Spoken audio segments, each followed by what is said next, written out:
The staggering sum Caitlin Clark could rake in for the WNBA as Lee continues to profit of growing popularity. There's been plenty of discussion about how the Caitlin Clark effect has led to renewed interest and viewership in the WNBA, leading to increased popularity. Now, a study reveals what the financial impact of the Indiana Fever Guard's presence in the league has brought. Ryan Brewer, a finance expert and an associate professor of finance at Indiana University Columbus, reviewed some numbers and came to a shocking conclusion. Brewer's findings via Sports Illustrated revealed that Clark was responsible for 26.5% of all the WNBA's economic activity in 2024. That includes revenue from merchandise ticket sales and television rights deals. For the 2025 season, Brewer believes that Clark could force that number to grow even further.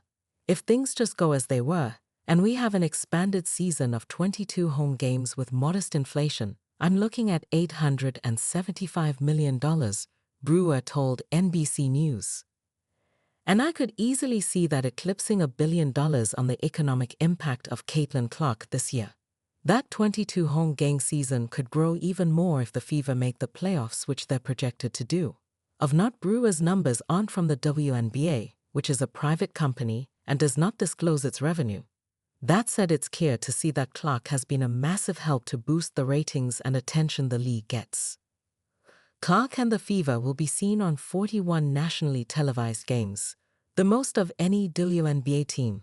Additionally, Clark's jersey is the best-selling jersey on Fanatics among WNBA players and is top 20 on the site for athletes of every sport.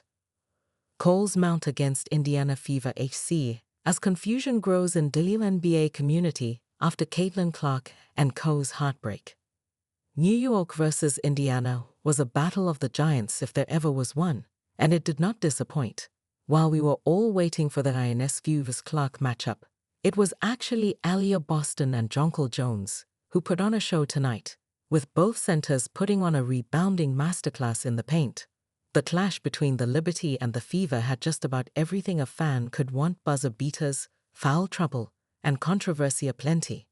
Caitlin Clark, overturning expectations, continued on with an unfortunate slump from the last game. Her shooting splits weren't great, and the Fever superstar kept turning the ball over, crumbling under the on-ball pressure. Not only that, it seemed like CC was rushing a tad bit too much, making plays she doesn't normally make, forcing shots that don't make sense. And even though she hit a cinematic buzzer beater to close the third quarter, it simply wasn't enough. However, Indiana is a great team, and they took the game down to the wire by hook or by crook. Boston's 27-point and 13-rebound contribution, and Clark's third-quarter 33-foot three-pointer helped the Fever to an 8-point lead to start the fourth. Sadly, things only went downhill from there. And what caught the eyes of the WNBA community was the highly controversial officiating that took place late in the fourth quarter, and the lack of reaction by Indiana's head coach. All it took was 2.9 seconds for the Liberty to steal the game from Indiana, and fans were upset at the referees. A debatable shooting foul was called on Lexi Hull against Sabrina Ionescu, which took the elite shooter to the line with 2 foul shots. But that wasn't where the officiating blunders ended either, as Caitlin Clark was in position for a game winner, but got a quote-unquote clean challenge from Natasha Cloud, sealing the victory for the New York Liberty.